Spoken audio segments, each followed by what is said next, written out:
हज़रत इब्राहीम के साथ जो सबसे बड़ी बात जो हुई ना, आपकी तालीम और आपकी तरबियत में, आपने सिर्फ तबलीग पर काम नहीं चलाया।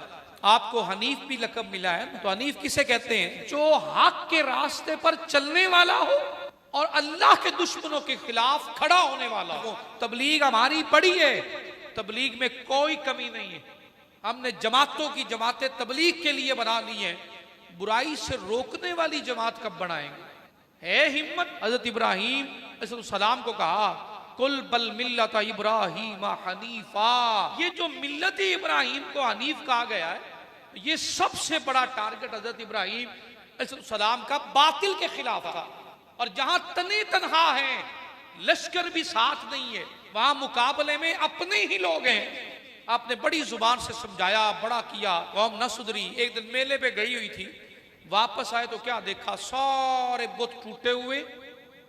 सारे समझ गए कि हमारे खुदाओं के खिलाफ एक ही बंदा है जो आवाज बुलंद कर रहा है। वो कौन है?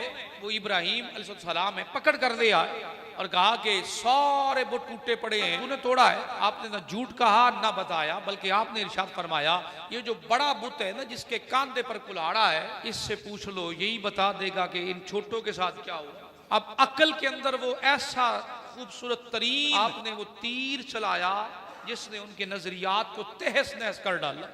ए हिम्मत, जिसे पूछ रहे हो, बताए तुम्हारे खुदाओं का हाल किसने किया है? तो कहने लगे, हमें पागल समझा है, ये तो हिल ही नहीं सकता, इसने कैसे मारा होगा? कहा, यही तो बताने आया हूं, जो हिल नहीं सकते हैं वो तुम्हें क्या दे सकते? जो अपनी हिफाजत नहीं कर सकते वो तुम्हारी हिफाजत क्या करें? जो खुद तुम्हारे मोहताज है सफाई करने के, जो तुम्हारे मोहताज हैं गुस्ल के, जो तुम्हारे मोहताज है उठा के रखने के, लाने के, तुम्हारी हिफाजत क्या कर सकते हैं? हजरत इब्राहीम के ये कलिमात हैं, दिमाग और दिल में चुभ रहे हैं, उतरते जा रहे हैं। वो कौम के जो थप्पड़ मुंह पर लगा, बात पक्की हो गई। नमरूद के दरबार में मामला आया, कौम इस बात पर मुतमईन हुई कि हमारे दीन के खिलाफ आवाज उठाने वाले को दूसरा सांस नहीं लेने देना, तसल्ली के साथ जवाब देना है। पूरा कबीला मुखालिफ है, तने तना हजरत इब्राहीम। हमारे चार भाई आ जाए ना, मिन्नत करने आए ने, भाईजान तू मेहरबानी कर, गवाही बदल ले, तू मेहरबानी कर यार, अपने भरा ने, कबीले वाले ने, यार चल कारी लिया, गुनाह हो ही गया, तू क्या कर, तू बदल जा। तो वहां तो सारे ही बदले हुए हैं, एक हजरत इब्राहीम। क्या ख्याल है, कुछ नहीं किया होगा?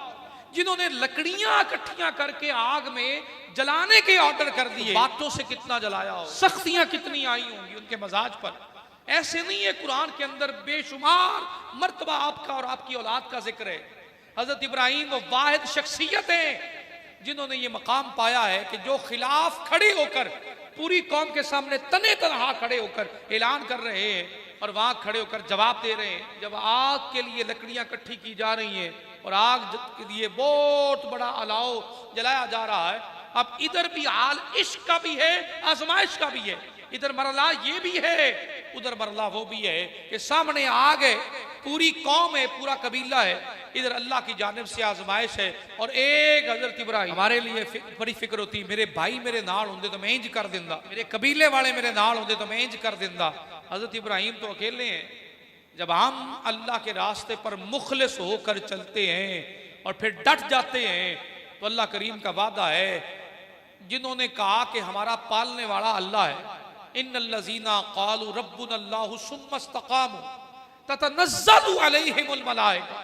कहा, जब कोई कहता है कि हमने अल्लाह को अपना मालिक माना और फिर इस बात पर कायम रहता है, साबित कदम रहता है, तूफान आए, आंधियां आए, हटता नहीं है, तो खालिक ने फरमाया, हम उन पर फरिश्ते नाजिल करते हैं जो उनके लिए हमेशा मदद का रास्ता और आसानियां करते चले जाते हैं। हम उन पर फरिश्तों के जरिए मदद फरमाते हैं, फरिश्ते उनके साथ चलते रहते हैं।